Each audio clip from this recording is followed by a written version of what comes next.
ప్రభువునందు ప్రియమైన శ్రోతలకు వందనములు.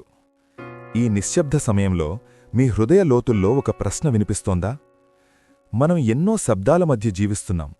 లోకపు అరుపులు, బాధ్యతల ఒత్తిడి, రేపటి గురించిన ఆందోళనలు. కాని వీటన్నింటి మధ్య ఒక మధురమైన స్వరం వినబడుతోంది. అదే దేవుని స్వరం. బైబిల్లో యెషయా గ్రంథం 6వ అధ్యాయంలో ఒక అద్భుతమైన సన్నివేశం ఉంటుంది.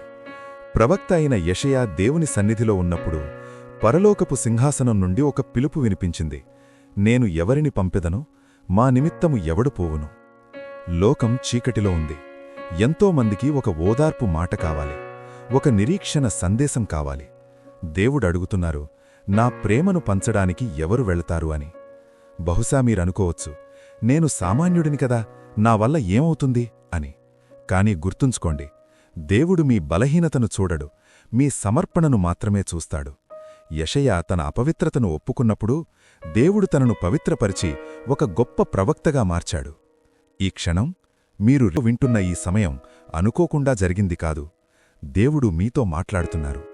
మీ కుటుంబంలో సమాధానం తేవడానికి, మీ స్నేహితులకు క్రీస్తును చూపించడానికి మీరు సిద్ధమేనా? ఒక్క నిమిషం మౌనంగా ఉండి మీ హృదయంలో ఇలా చెప్పండి, ప్రభువా, చిత్తగించుము, నేనున్నాను, నన్ను పంపు.